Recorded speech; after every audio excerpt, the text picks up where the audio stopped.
The Munsters is an American television sitcom depicting the home life of a family of benign monsters. It stars Fred Gwynne as Herman Munster and Yvonne Carlo as his wife, Lily Munster. The series was a satire of both traditional monster movies and the wholesome family fare of the era, and was produced by the creators of Leave It to Beaver. It ran concurrently with the similarly themed The Addams Family. The series originally aired on Thursday at 7:30 p.m. on CBS from September 24, 1964, to May 12, 1966. 70 episodes were produced. It was broadcast weekly on BBC One in the UK. It was cancelled after ratings dropped to a low due to the premiere of ABC's Batman, which was in colour. Though ratings were low during its initial 2-year run, the Munsters found a large audience in syndication. This popularity warranted a spin-off series, as well as several films, including one with a theatrical release. On October 26, 2012, NBC aired a modern reimagining of the Munsters called Mockingbird Lane as a pilot. The series failed to be picked up by NBC despite success with Munster fans and good ratings. A 90-minute documentary film titled Our Munster Memories was announced in May 2014, set to be directed and produced by award-winning UK filmmaker Frank McGowan, a noted fan of the Munsters and in particular its 80s revival series The Munsters Today. Plot: the Munsters live at 1313 Mockingbird Lane in the city of Mockingbird Heights, a fictional suburb in California. The running gag of the series was the family, while decidedly odd, consider themselves fairly typical working-class people of the era. Herman, like many husbands of the 1960s, is the sole wage earner in the family, though Lily and Grandpa make attempts to earn a little money from time to time. While Herman is the head of household, Lily makes many decisions too. According to the episode in which Lily and Herman Munster were both trying to surprise one another for their anniversary, they were married in the year 1865. Despite the novel approach of the family being supernatural creatures, the show followed the typical family sitcom formula of the era, the well-meaning father, the nurturing mother, the eccentric live-in relative, the naive teenager and the precocious kid.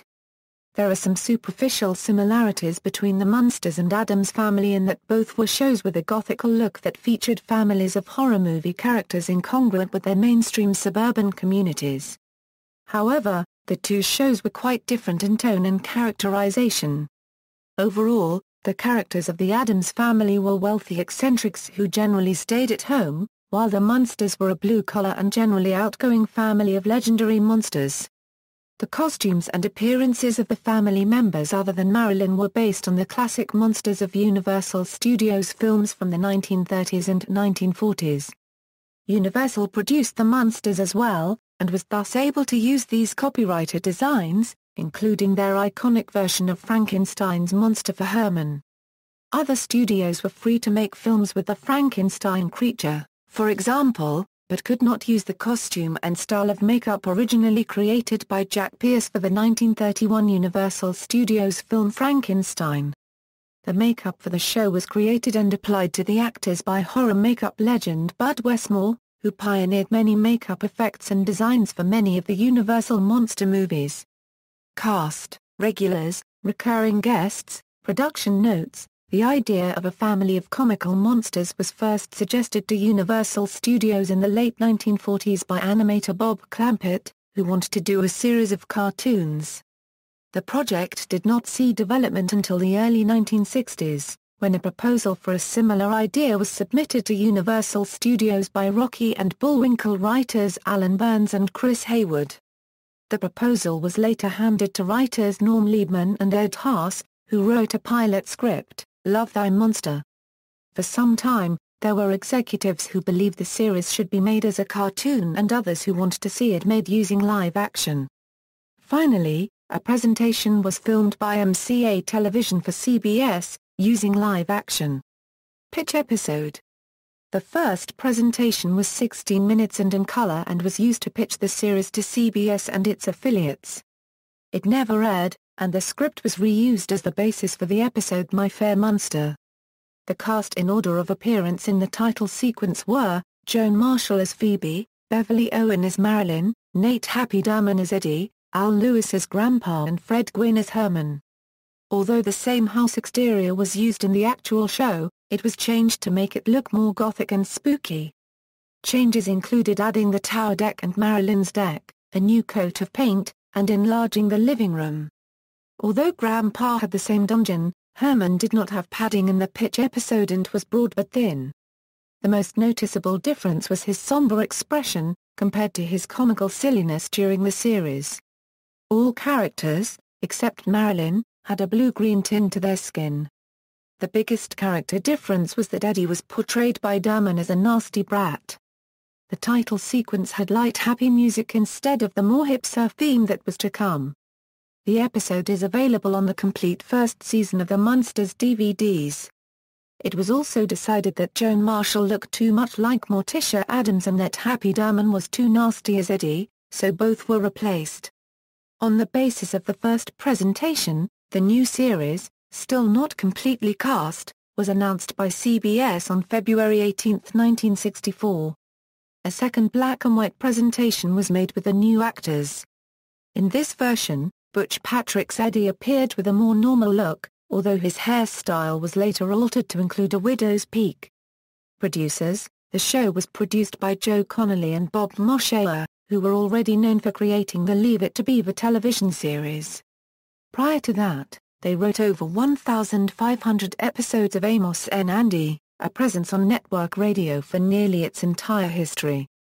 Production values: while its humor was usually broad, the series was visually sophisticated. The Munsters' home was a crumbling Second Empire Victorian mansion, riddled with smoke, filthy with dust and cobwebs. As a running gag, parts of the house would often be damaged, but the damage would be missing later. Although many episodes featured scenes outside of the house, much of the action took place within the walls of the home. Originally conceived as a color show, The Munsters was ultimately filmed in black and white as the network felt that the color version was too garish and scary for children. Over the course of Season 1, makeup for Herman, Lily, and Grandpa was changed. Some of the changes included Lily's hair becoming all black instead of having a gray-white streak on the right side of her head, a change of jewelry to a bat instead of a star, and angled eyebrows. Grandpa was given more exaggerated makeup and heavier eyebrows, and Herman's face was widened to give him a dopier and less human appearance. He also added a stutter to bolster his character whenever he was angry or wanted to make a point, and frequently left his mouth open, adding to the effect of a more goofy, less frightening, figure. Mansion. The Munster family's multi-level Victorian home had the fictional address of 1313 Mockingbird Lane in Mockingbird Heights. The exterior shots were filmed on the Universal Studios backlot. The house was originally built in 1946 for the movie So Goes My Love, and then put into storage for several years. Sometime in the 1950s, it was assembled with other homes on the backlot.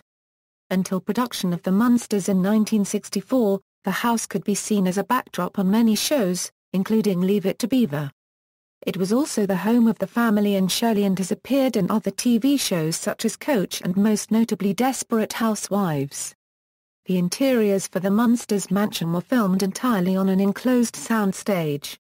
Herman and Lily's bed. Herman and Lily Munster are often mistakenly named as the first couple to share the same bed on American television, in the episode Autumn Crocus on November 26, 1964. In actuality, that distinction goes to Mary Kay and Johnny, a series featuring a married couple who were played by actors who were also married to each other, in an episode aired on November 18, 1947 on the Dumont Network.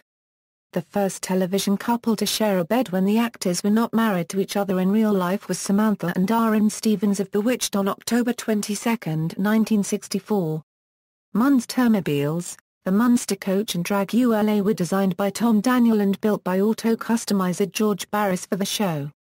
The Munster coach was a hot rod built on a lengthened 1926 Ford Model T chassis with a custom hearse body.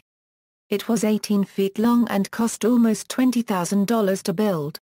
Barris also built the Drag ULA, a dragster built from a coffin, which Grandpa used to win back the Munster coach after Herman lost it in a race. Theme song. The instrumental theme song, titled The Munsters Theme, was written by composer-arranger Jack Marshall. The theme song's lyrics, written by the sitcom's co-producer Bob Moshe, did not air on CBS.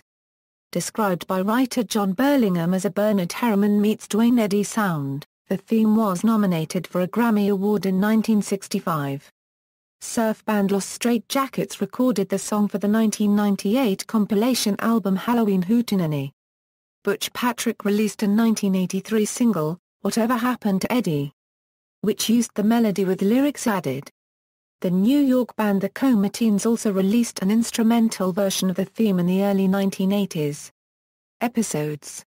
Merchandise. Gold Key Comics produced a Munsters comic book which ran 16 issues from 1965 to 1968 and had photo covers from the TV series. When it first appeared, the Comics Code Authority still forbade the appearance of vampires in comic books. However, this was not a problem at Gold Key, because Gold Key was not a member of the Comics Magazine Association of America and therefore did not have to conform to the Comics Code. Lily and Grandpa appeared in the comics without controversy.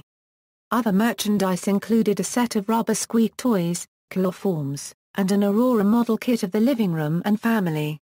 AMT produced model kits of the Munster coach as well as Dragula. The Aurora model of the living room featured Herman in his electric chair, Eddie squatting in front of the fire, Lily was knitting and Grandpa was hanging, bat-like, from the rafters. Marilyn was not included. EATL later produced a very detailed 1/18 scale die-cast of the Munster coach. Mattel issued 2 Herman Munster dolls, one was a talking doll and the other was a hand puppet, that were issued from 1964 until around 1968.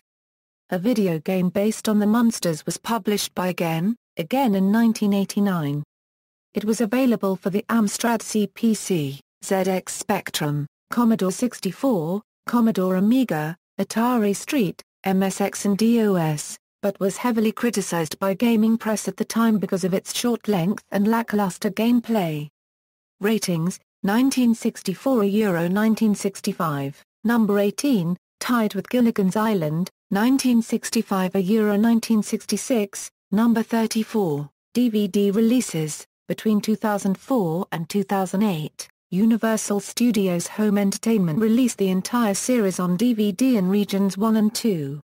The Family Portrait episode in color, which was absent from the Season 1 and 2 standalone box sets, was released on a standalone Region 1 DVD. Repeats, reruns of the series aired on Nick at Night in the 1990s. It also aired on TV Land from 2000 to 2008. Since 2011, Boomerang has aired the show each October since 2011 as part of the network's Halloween programming. Remakes and spin-offs, television, The Munsters Today. The Munsters Today ran from 1988 to 1991 and lasted for 72 episodes. The unaired pilot episode, written by Lloyd J. Schwartz, explained the 22-year gap through an accident in Grandpa's lab that put the family to sleep. They awake in the late 1980s and have to adapt to their new surroundings. It featured John Schuck, Lee Merriweather as Lily, Howard Morton and Jason Marsden. Marilyn was portrayed by Mary Ellen Dunbar in the unaired pilot, and by Hilary Van Dyke thereafter. Mockingbird Lane, a remake from Pushing Daisies creator Brian Fuller, was developed for NBC. The show was to be a reboot as a one-hour drama with spectacular visuals. NBC ordered a pilot episode, and announced in January 2012 that it would be called Mockingbird Lane, a reference to the Munster family address at 1313 Mockingbird Lane. NBC ultimately cancelled plans for Mockingbird Lane to be produced as a weekly series, but later announced the pilot episode would air in late October 2012 as a Halloween special. Films. Several Munsters movies were released, 3 featuring original cast members. Notes: Joe Connolly and Bob Moshe. The Munsters. Hollywood, Columbia Broadcasting System. The Munsters, A Trip Down Mockingbird Lane. References. External links: The Munsters at the Internet Movie Database, The Munsters at TV.com, The Munsters Episode Guide, The Munsters on TVLAND.com.